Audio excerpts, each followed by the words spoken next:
Good morning, P5 students. Today I'm going to demonstrate to you on how to do an experiment in observing chick cells as well for an animal cell and allium cepa or onion for the plant cell. So this simple demonstration will give us a clear idea on how to observe them using a compound microscope. Why we call this one as compound microscope? Because it contains two sets of lens. This is the first lens for the ocular or the eyepiece, and then the second lens we have here, and these are the objectives. Now the purpose of our activity today is just to show you how we are going to manage this. So of course we need materials for the chick cells. We need to have toothpick to scrape the surface lining of our chick cells inside our mouth. Make sure that the toothpick should be clean because it might cause infection if the toothpick is not clean. We need pipette too, because why we need pipette? Just to get an iodine solution, just to wet our chick cells. Why we need to use colored iodine solution? Because chick cells are transparent. We cannot see them under a compound microscope. It's hard for us to observe them in a compound microscope without coloring dye. But actually, you can use other coloring dye in the laboratory aside from iodine solution. We can use methylene blue or we can use methylene orange or red. But this time, basically, what is available in our laboratory, common is the iodine solution. You need to be extra careful because iodine solution is not really a chemical that can be ingested. So you need to be careful for this. And of course, the most important is we have a compound microscope. We need slides. This is the glass slide. The rectangular one is the glass slide. Make sure that this one is really clean. And then it should be covered by a thin glass known as cover slip. So they are always partnered. And then remember students, cover slip is really thin, like this. So you need to be extra careful in using the cover slip. From the word cover, it used to cover the glass slide with a specimen. So I guess we already have the materials already. So what we need to do is first we need to prepare the specimen. Our first specimen is the chick cell. So first, using a clean toothpick, use the toothpick to scrape your chick cell.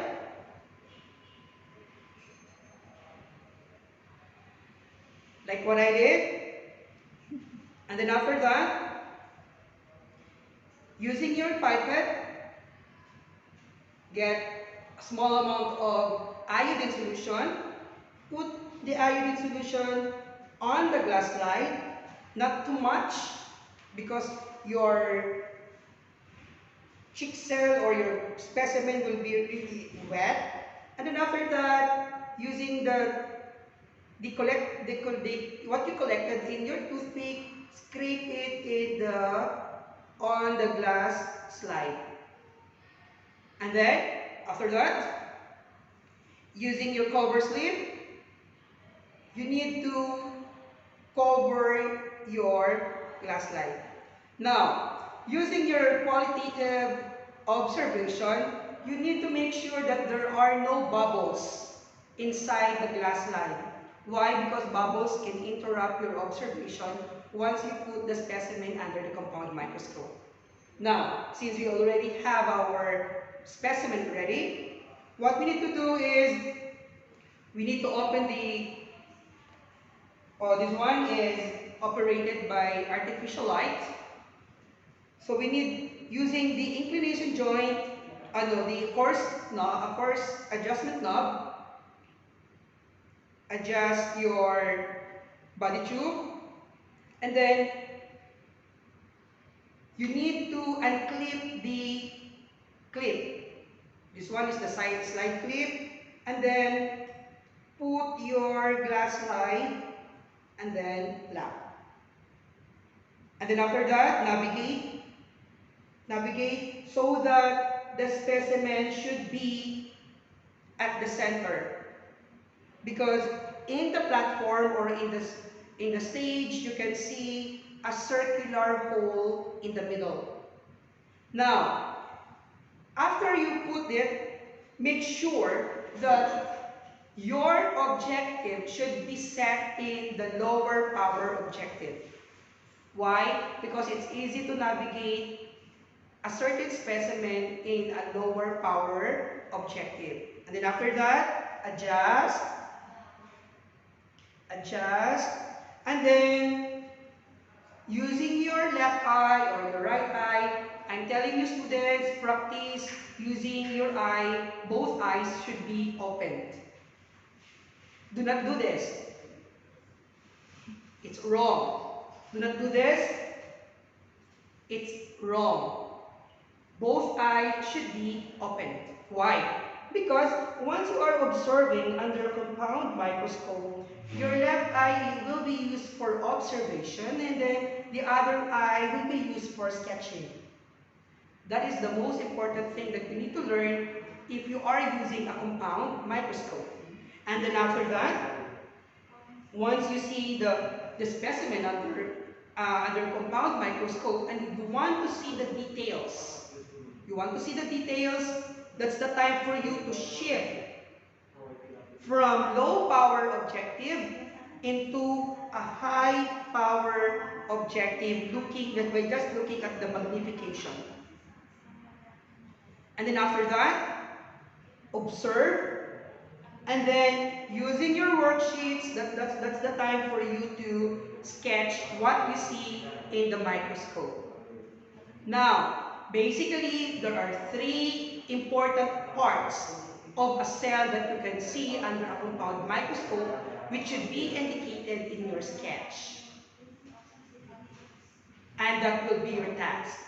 Identify those three major parts that you can see in a compound microscope using cheek cell as part of or a representative of animal cells. And then after that, once you remove the specimen, just unlock the clip, remove, and then this time you will be using allium cepa. Allium cepa is commonly known as onion in English, and then in Bahasa Indonesia we call this one as bawang merah. Why we're using this one? Because this kind of plant is really convenient for us to observe using a compound microscope, and the preparation is really easy.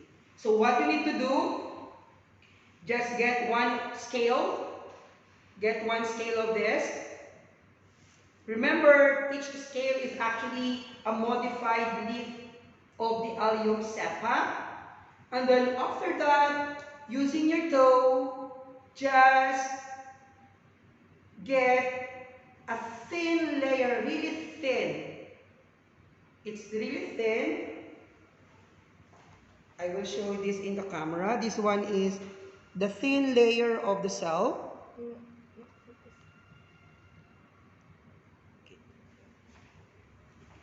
That thin layer will be used for our specimen. So same thing, use the glass slide, use cover slip, and then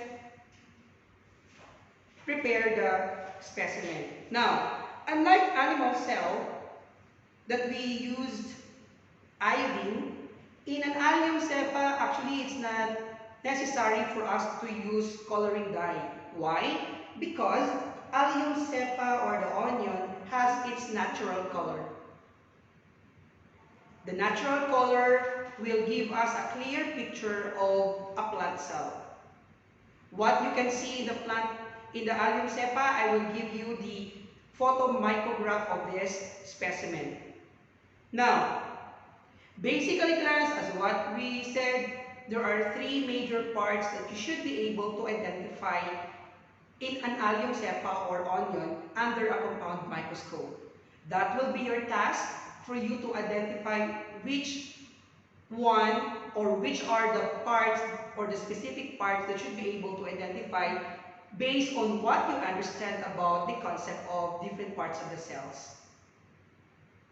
And if you have other clarification, you may ask Miss Tika for other queries, or if you want to ask something really important related to the topic, you may ask me or you may ask Miss Tika. So our demonstration will end here. Goodbye and have a nice day.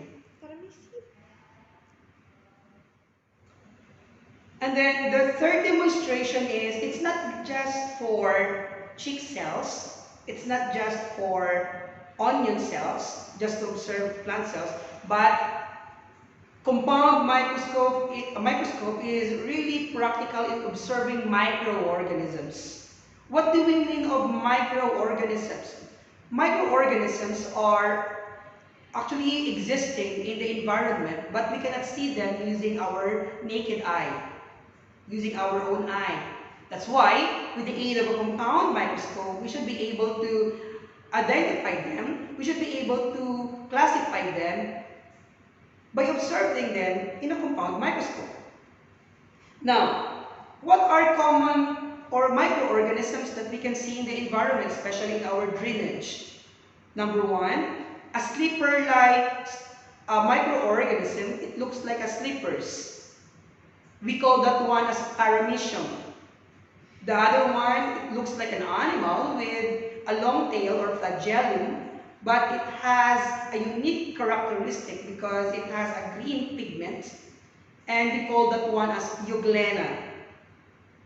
And then the third one, we can even see a globular or circular structure or the other organisms. And then the second one, the transparent organism like amoeba. But this time, I'm going to show you how to prepare a microorganism using our compound microscope. Basically, we need a sample from a pond, or we can pond water or drainage water. I guess it's better to use a pond water because it's quite clean, because drainage water is not really safe at all. And then, using your pipette, get a small amount of it. You cannot see them, right? But actually, they are existing there. And then, using your glass slides, what you need to do is, you need to put a drop of it. And then, after that, cover it with your cover slips. And then, where is the cover slip?